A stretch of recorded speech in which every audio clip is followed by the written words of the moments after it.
Procrastination. Research says that on average in the UK, 2 hours' time is lost every day to procrastination. It's a huge figure and it seems really high, doesn't it? If you're a serial procrastinator, it's interesting to think about how much time you actually lose to it. Scrolling on social media, or maybe starting a project and then taking a quick look through your emails, or a quick check in the sale for the latest thing that you've got your eye on. And before you know it, all of that time is starting to add up. In my experience, it's one of the main blocks holding people back. As business owners and leaders, we all know it's important to stay focused and productive, don't we? We know that we need to do that to move forward and achieve what we need to and achieve our business goals. And not one of us gets up in the morning and thinks to ourselves, oh, I think I'll procrastinate today on that decision. We're not choosing to procrastinate, are we? We know it's a waste of time, and most people find it incredibly frustrating. So in today's video, I'm going to share with you the real reason for it and what you can do about it so you can move forward and succeed faster and easier. Do make sure that you stay to the end of the video, as my third strategy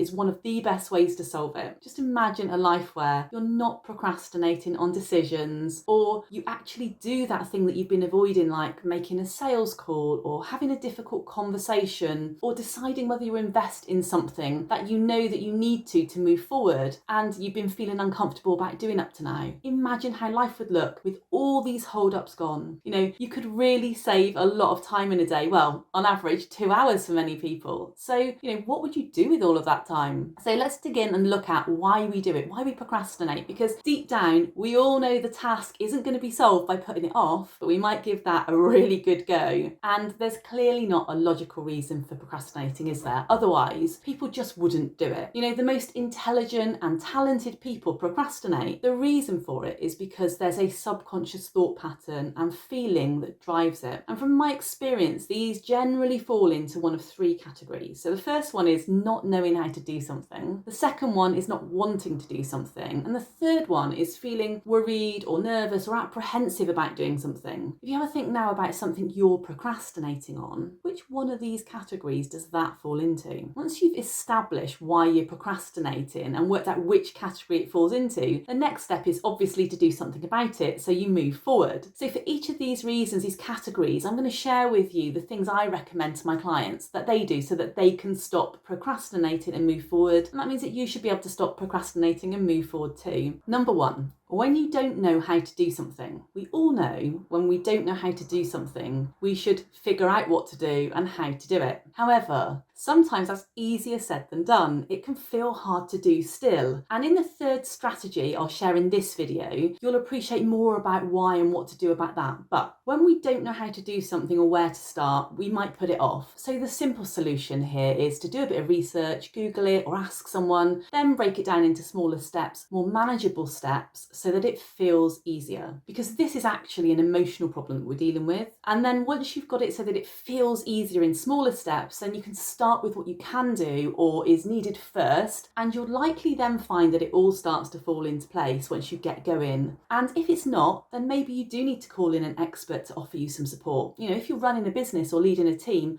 that might be the case. We don't always know how to do everything, and sometimes we have to accept that and get some expert help and move on. So number two, when you just don't want to do something, sometimes we just don't feel like doing something. It could be because we don't see the point or we just don't enjoy it. So in this situation, it's really useful to remind ourselves why the task's important to us or to other people and what we stand to gain by completing it. What the bigger picture, the broader goal beyond this one task looks like, how it's contributing to that, and then think how great it will be when we achieve that whole goal. Using the bigger reason beyond the task to motivate us and hook us into how we'll feel when we achieve it. Equally, if we don't need to do it and we don't want to do it, we can just give ourselves permission to let it go and focus on some other priorities. And number three, if we're feeling worried or nervous or apprehensive about doing something, in many cases, and by far the majority of reasons for procrastination in my experience come down to feeling worried, nervous or apprehensive about moving forward with something. When you're nervous about doing something, it's helpful to look at why.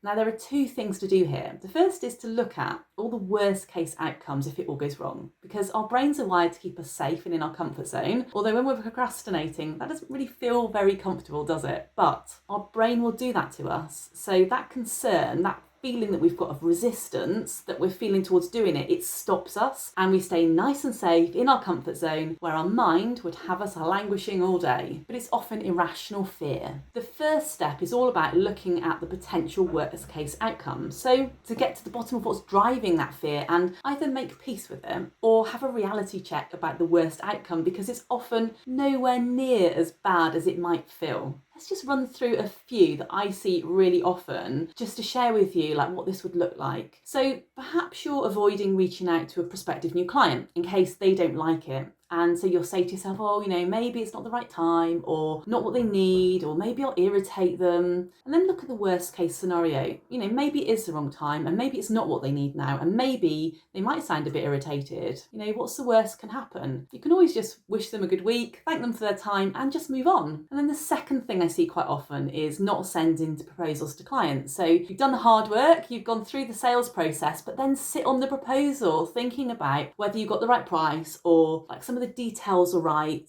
And if you look at the worst case here that could happen, maybe in the end they don't use you, but at least you'll have got in with the competition and be considered. You won't miss the boat. And what you learn from that, you can always use in your next proposal or in your next exchange with them. And the last one I'll talk about now is like when you put off dealing with an awkward conversation, like the performance of a member of your team or a supplier, because you're worrying it won't go well. Well, what if it doesn't go well? You would at least have taken a step forward and you can learn something from the situation and apply it next time rather than letting it just drag on. So the first step is to make peace with the very unlikely worst possible case outcome. And then once you've worked through the worst possible scenario, the best way in my experience to then move forward is to tell yourself this: everything will work out and I'll be okay if this worst case outcome happens. It's a way of comforting yourself and it's surprisingly effective. And of course the reality is that you will be okay. It's unlikely to happen anyway, and if it does, you will have at least moved forward. So these are really practical strategies to use and they're really effective. But when I work through these things with clients, we spend more time on this and we get to the actual root cause of what's driving it. And my clients find this really fascinating to discover because it's often a really deep-rooted belief that they've held their whole life and actually aligned all their actions to, or in the case of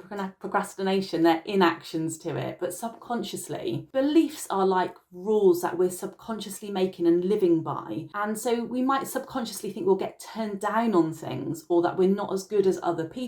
And it's those things that are really powerfully holding us back. It's just getting to what it is that's driving it and then resolving it. That's how you resolve it. So for my clients, it's rarely what they thought it was. Our minds have got an incredibly powerful way of protecting us, and they will give us all the excuses why we shouldn't move forward on something. So look, if you're excited to learn all of this and you want more free training, I go into loads more detail on how to get to the root cause of procrastination and your beliefs and how to overcome these limitations in my free masterclass. So you can access that now at www.free-mindset.training. You don't need me to say this, but if I can just remind you, it's so incredibly important to overcome procrastination because achieving our goals and aspirations only come as a result of taking consistent actions. And so overcoming it will mean you move forward and achieve your potential and everything that you are so capable of. Look, thank you for watching today. I'm Leanne Bridges and I help business owners and leaders to achieve more, earn more and succeed with ease. And I look forward to seeing you in my next video.